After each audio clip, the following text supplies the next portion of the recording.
everybody, how's it going? Today, I'm proud to present to you an in-depth review and test drive of my 1965 Ford Fairlane 500 two-door sedan.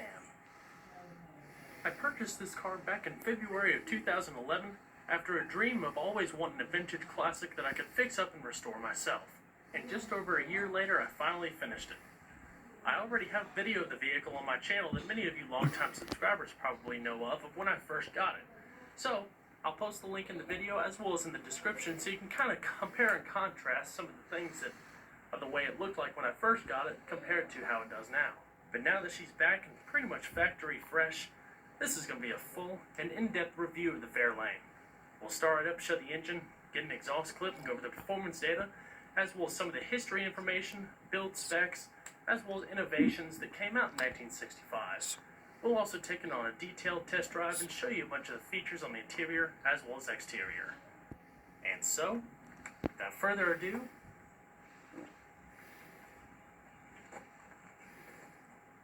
let's go ahead and start it up, let it run. I also have an original set of key blanks that I got cut to fit this vehicle that you would basically receive when you purchased the car brand new at the dealership back in '65. I'll show you in just a second. They actually are pictured on the original owner's manual itself, so they are in fact the correct key. On the back they say product of Ford Motor Company and have the Fairlane crest on the front. That's the door and the ignition key, and this one's the trunk. The exterior color is known as Dynasty Green Metallic, with a matching green vinyl and cloth interior.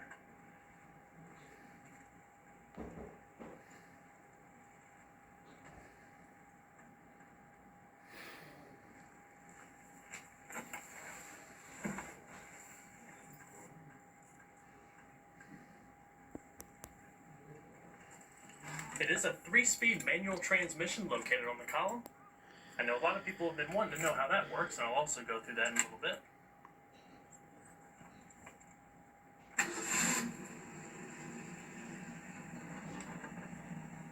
Fires right up every time.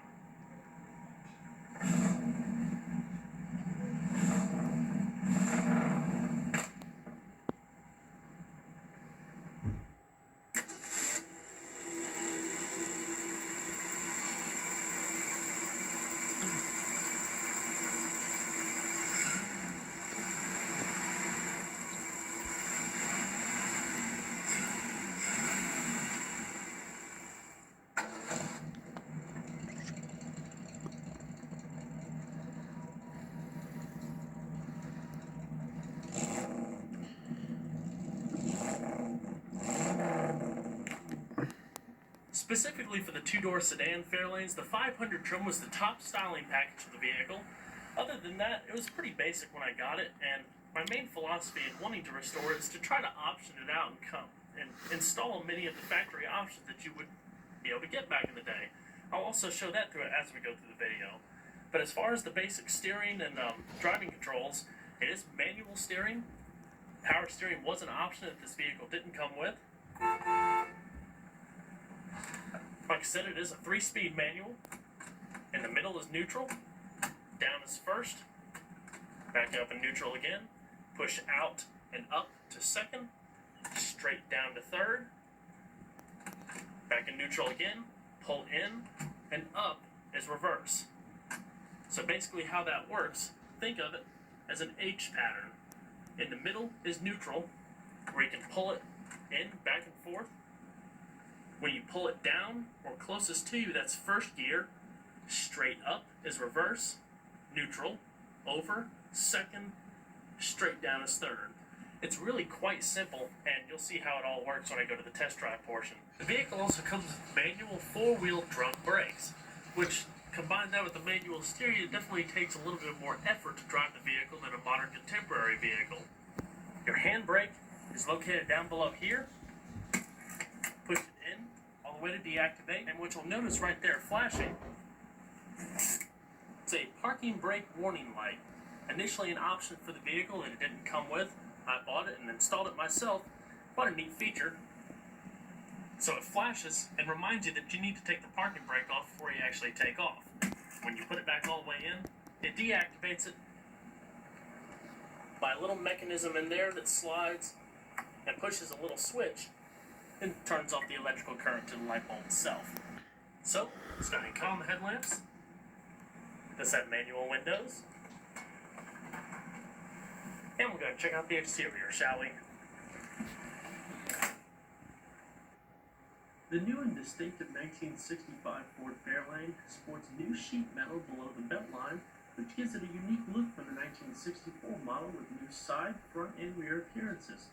Overall length and width have actually been increased without sacrificing the traditional economy and maneuverability of the vehicle. The Fairlane 500 sedans also incorporate a lot of the basic styling refinements.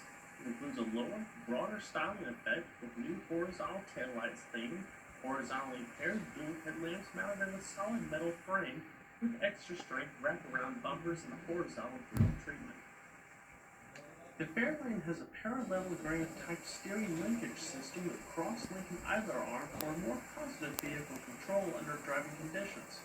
Ford's Magic Circle recirculating ball and nut steering gear and the low friction steering linkage provide responsive steering action with minimal effort.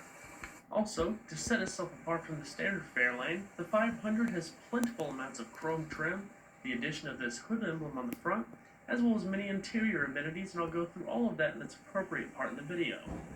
Here's a close-up look at the solid steel bumpers, sleek side panels.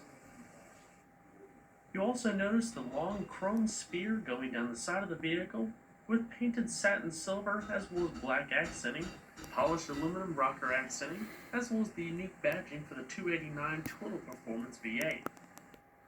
Just a close-up look at the black accenting in the sphere. All 1965 Ford Fairlanes came with 14-inch steel wheels with your choice of several available wheel covers. The particular ones that I have on there right now are the full 14-inch wire spinner covers. Basically, they call them spinners. With that large chrome cap in the middle, as the vehicle's traveling down the road, it actually looks like it's spinning. It kind of comes off the edge of the wheel cover a little bit. It's quite a nice styling cue, with the Fairlane logo embedded in the blue center cap. These wheel covers are also available on many of Ford's popular cars back in the day, including Mustangs, Galaxies, and I'm not sure if the Falcon you can get with these, but you pretty much get the idea. General Motors also had a variant for their popular vehicles. These are pretty unique and rare, as I was very lucky to be able to find them because they have the black dust covers behind them. All of the ones you normally see for sale don't have it, and they're just a plain wheel cover itself. So it lets in to the actual steel wheel itself and its ugly appearance. That one is actually painted green to match the exterior, but it just wouldn't have looked good with all the clean chrome on the outside. The black dust cover definitely brings out the classic look. But enough about these particular wheel covers. Let's check out some of the other available options for the Fairlane 65. As far as the other wheel options for the Fairlane, this is the base option. They call them dog dish covers or poverty caps. And they just fit right over the middle here.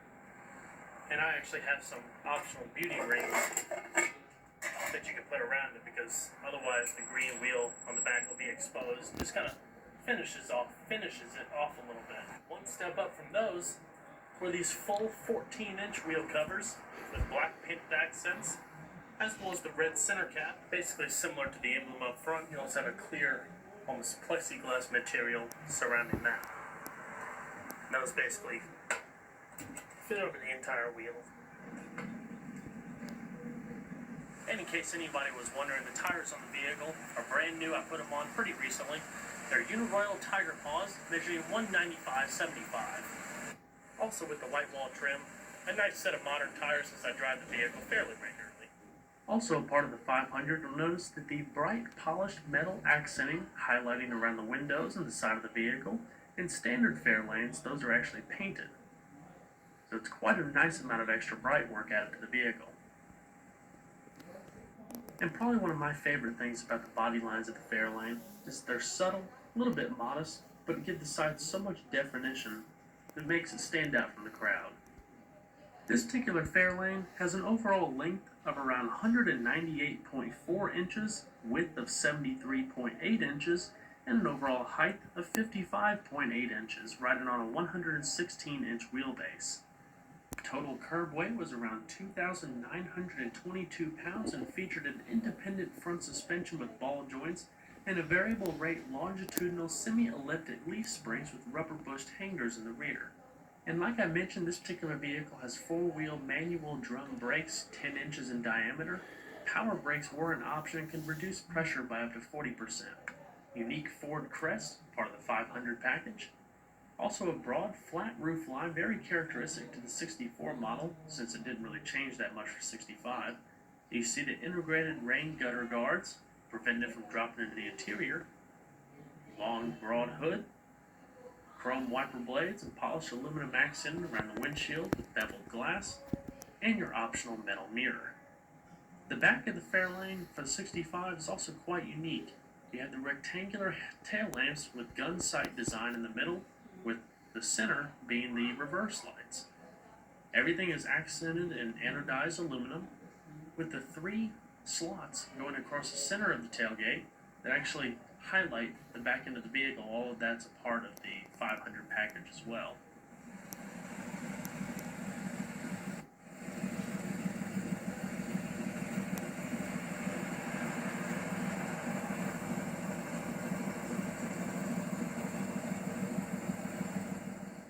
And just to highlight the slots and the block letters, that is actually supposed to be red, white, and blue, but I just bought a new one that was a little bit less pitted than the one actually came out before, so I haven't just gotten around to painting it yet. Your chrome trunk lock, fuel cap located behind the door with an aluminum gas cap. And as you can see, I've also replaced all the bumpers in that too, so you have a nice soft close.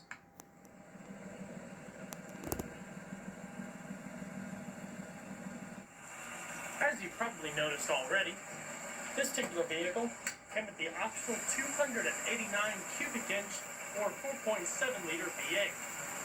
Standard Fairlane sedans came with a 200 cubic inch straight six-cylinder, producing around 120 horsepower and 190 foot-pounds of torque. But with the optional 289, we definitely got quite a nice bump in horsepower. This particular one, the 2-valve V8, 2-barrel carburetor, and produces around 200 horsepower at 4,400 RPM and 282 foot-pounds of torque at 2,400 RPM.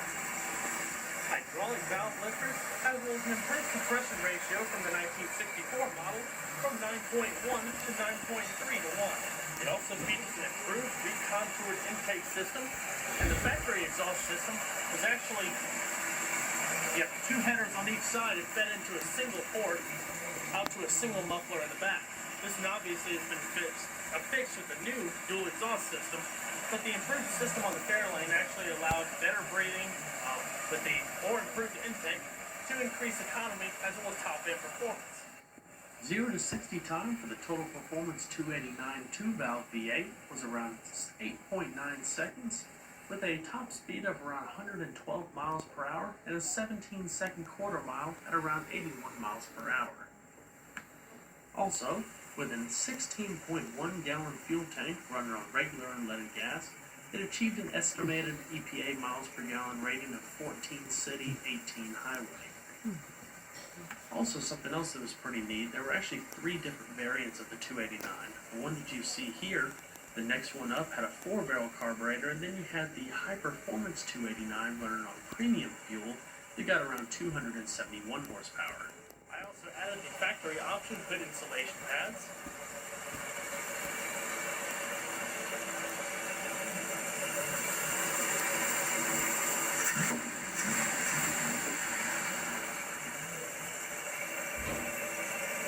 Fantastic power command.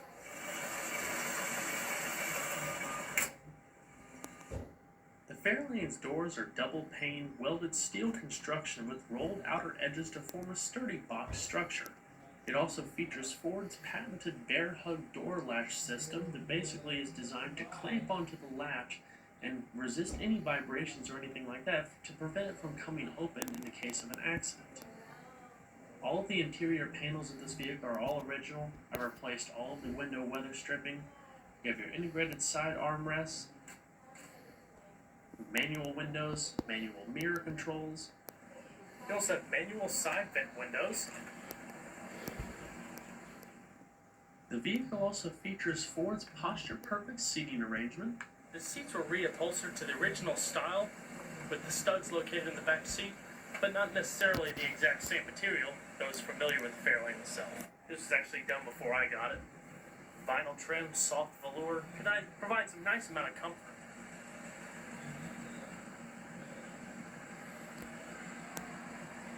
So let's go ahead and see if she sounds.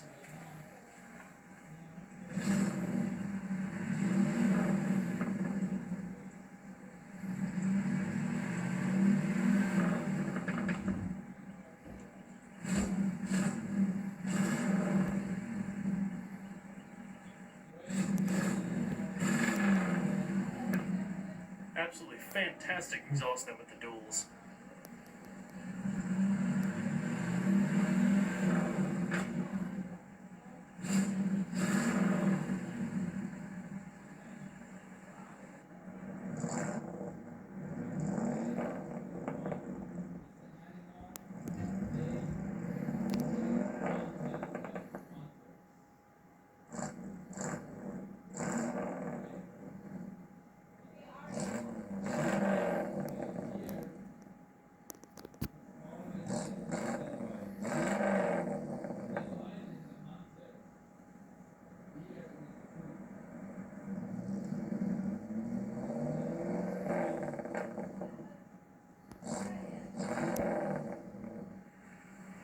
I'm going to shut her up.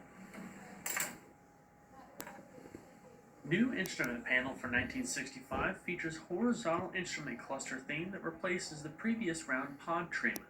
For improved visibility, the controls for the lights, windshield wipers, right air vent, and ignition switch has been moved to the lower edge of the cluster housing.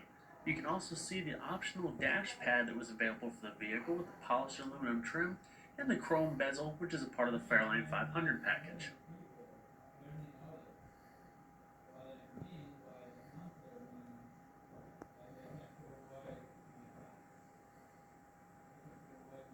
This vehicle was originally a radio delete car. Basically had just a faceplate over here that came up to the heater controls that said Ford across it instead of having the radio in it. But I went ahead and bought a brand new setup. I found an original radio kit that was never installed on a Fairlane online. Didn't hook it up to anything, didn't put the speaker in or anything like that. I believe the capacitors were bad in the radio from the beginning, just from not being used in almost 50 years. But basically, I just wanted to buy it for aesthetics. Being a brand new unit, it's quite pretty and gives the dash a little bit more of a loaded feel to the vehicle that it never had back in the day. I also do have future plans on maybe putting in a stealth radio up under the dash or something really, really simple, but listening to the exhaust note, just having the pleasure of driving something vintage, you don't really need all that extra technology in sometimes.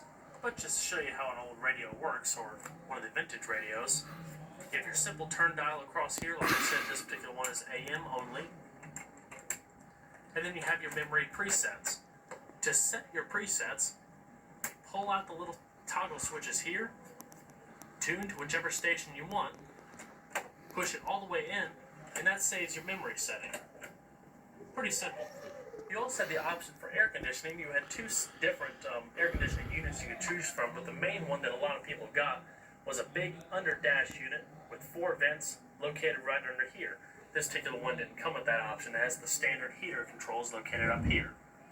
It's all in beautiful working order. Heat, defrost settings, as well as temperature from more lukewarm to full-blown hot. It works fantastic. I've driven it several times on ice cold days. It worked just like a brand new vehicle. It actually comes out from right down there, and you can position, I don't know if you can see it, there's a little vent right there that you can position, whether you want it more towards this way, evenly, or more towards the right side of the vehicle. Instead of air conditioning, this is actually quite fine with me, you have 2 vents located underneath the dash, there, as well as up under there. You activate the right one by pulling out here, the left one by pulling out down here, and that allows fresh air to come in from the outside. Over here, I can't remember which ones are which right offhand, but one of them is the oil light, one of them is the alternator light. It's a simple, easy to read gauge cluster with your fuel over here, temperature over here, and your horizontal speedometer. Turn signals,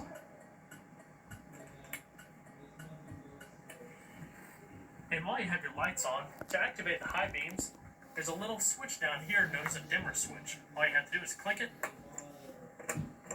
and that turns your high beams on and off. When they're activated, a little red light shows up in the middle of the speedometer cluster to remind you that you have them on. The original lighter, as well as ashtray. Let's get a couple items in there right now. Manually adjusting mirror. Down.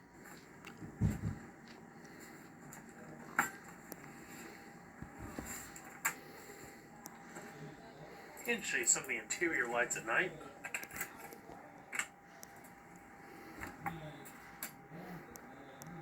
It is a light ambient green. And the radio also illuminates.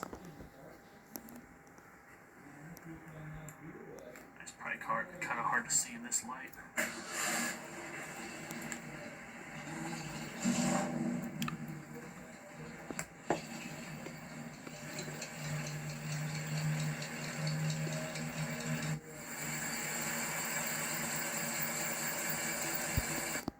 I've also collected a bunch of documentation as well as original vintage ads for the 65 Fairlane over the year of restoring it. One being, I mentioned at the beginning, that I've acquired an original owner's manual. Basically showing the keys that I showed at the beginning. Actually has the information for someone who actually bought a Fairlane in 1964. But basically how to work all the features, available options in the vehicle. Quite nifty. I love having it at car shows and everything. A lot of people want to look at it. The next most pretty unique thing is an original sales brochure from 1965 with full illustrated pictures going over the different Fairlane models, the four-door sedans, the hardtop with its more rakish look. Some people ask me what the difference is between the hardtop and the sedan, and that's pretty much it for you. Basic Fairlanes without the 500 package. You don't have the spear, the chrome, the standard dish covers without the beauty rings I showed you earlier also, as well as available options of the vehicle. The only one I don't have is an analog clock up there, which is something I've always wanted to find, but they're just too doggone expensive if you ever find them. A couple of original ads.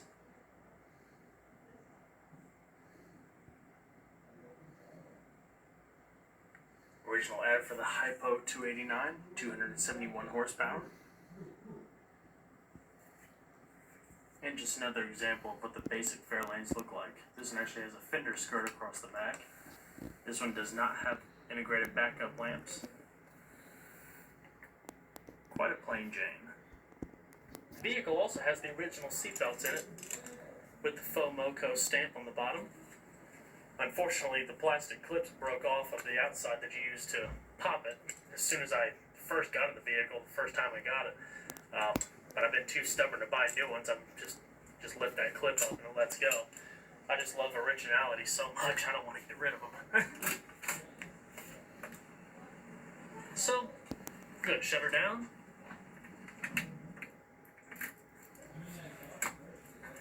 And we're going to check out the back seat. The seat design is pretty much genius. It flips up and away to allow better ease of entry and exit for the passengers in the rear. Many vehicles had this back in the day. It's a full bench seat, nicely padded. Rear seat belts were an option back then. This one didn't come with it, so I actually affixed some new reproduction seat belts.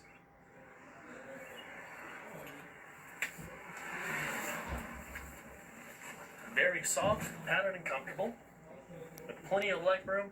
I'm about 5'10", I have about 3 inches or so of head space.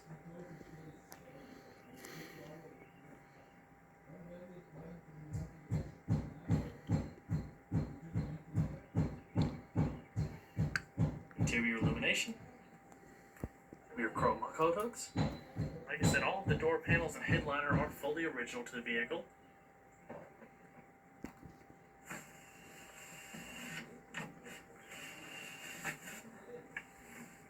Rear ashtrays, and armrests. So let's go and check out the rest of the vehicle, shall we?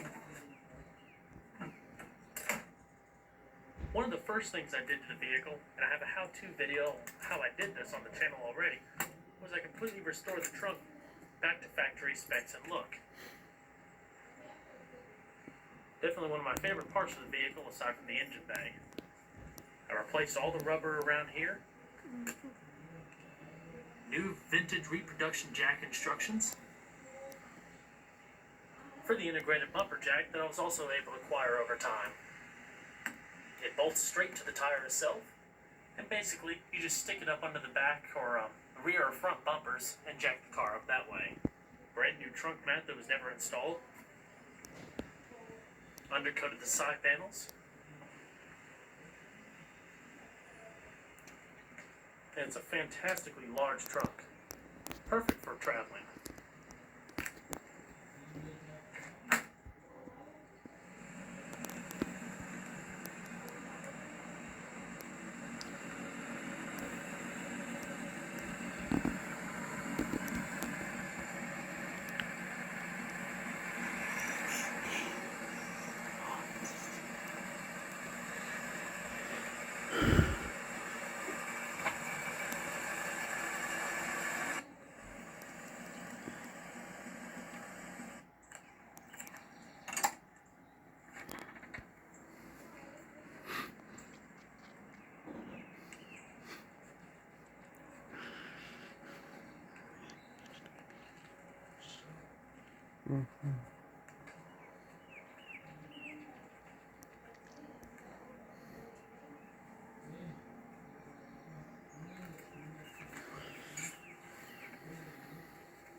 Locking glove box with a modest amount of space with cardboard liner.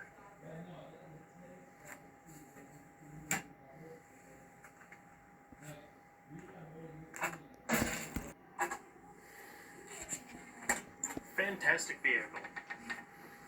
Being that this particular body style only lasted 1 year definitely makes it more special in my book.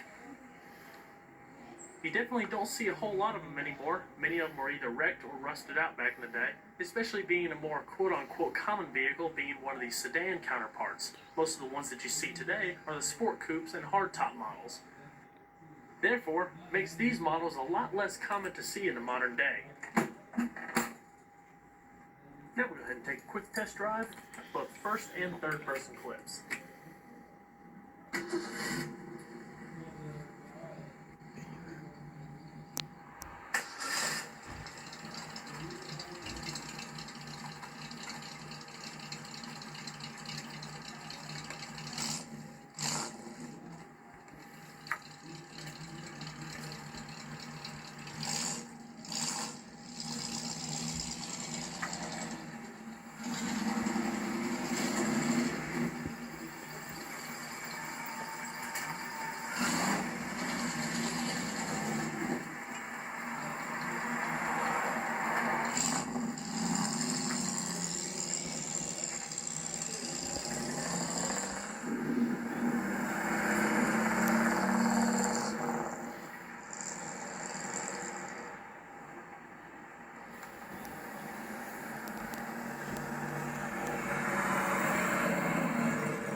bit different trying to film a test drive of this particular manual vehicle. I'm pretty used to doing the standard, trying to hold the camera and trying to shift that column is quite interesting.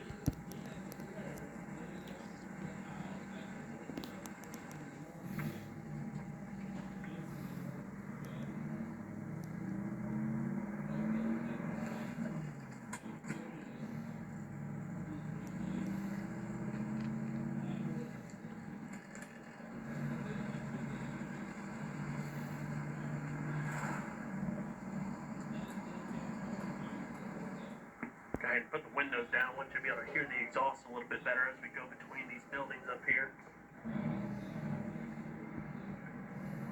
The pop-off is absolutely amazing.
People are probably asking me, how am I able to turn this car with one hand? I've kind of gotten used to it over the time. It's not too bad because I had the whole front end basically rebuilt with new control arms, new idler arm bushings, all that kind of stuff. So the steering is so much easier to turn than it was when I first got it.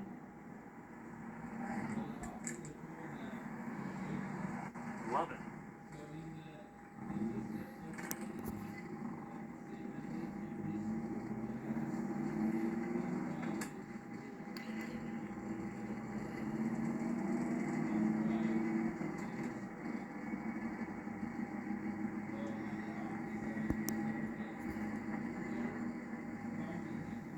And the vehicle hits the road so much better with those suspension upgrades.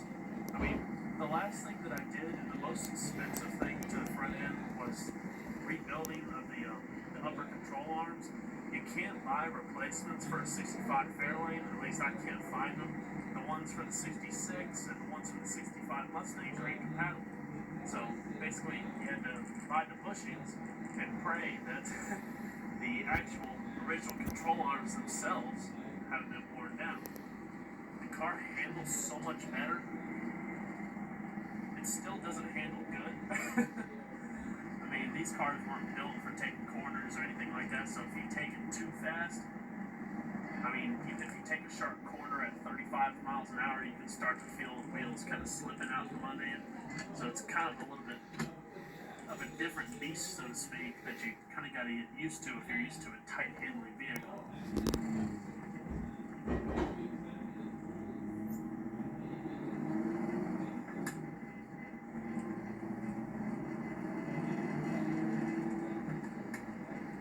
I love shifting on the column too. It's so interesting. Like a lot of people, when they first look at it, they're like, "Oh, it's an automatic," and I'm like, "No, it's a manual." They're like, "What?" It's pretty unconventional. It came on a lot of like more basic model cars, I guess. But even in the more higher trim, you can opt for it. That's what I like about older vehicles. Like back then, they were so customizable. You could pretty much get whatever you want on them.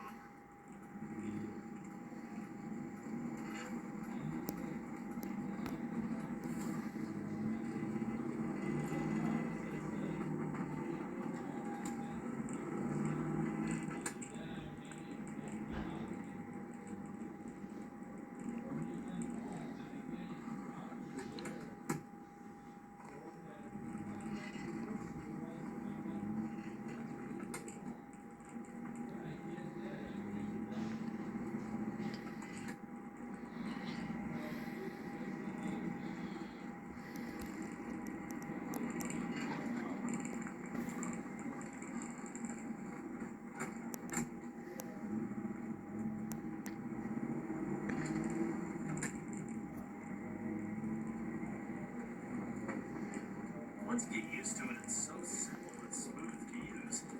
Like, it's easier than driving one of today's manuals. Clutch is a little stiffer, but it's a 50-year-old car.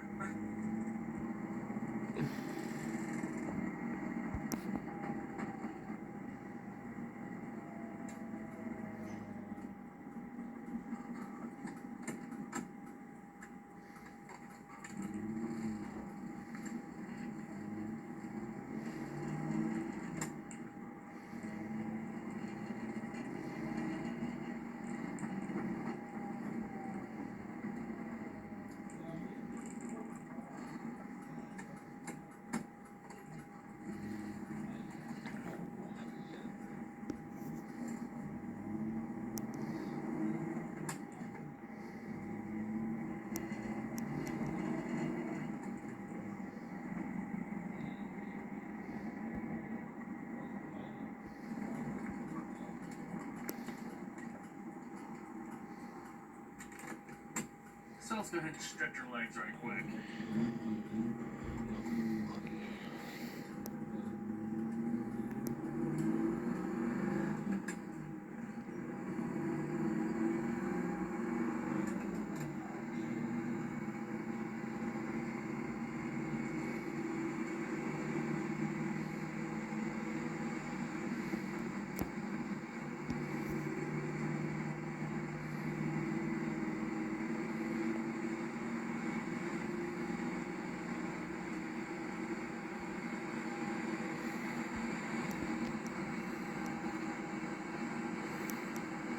Right now we're cruising probably around 67, 68 miles an hour.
Well guys, I hope you enjoyed this in-depth tour and test drive of the 1965 Ford Fairlane 500.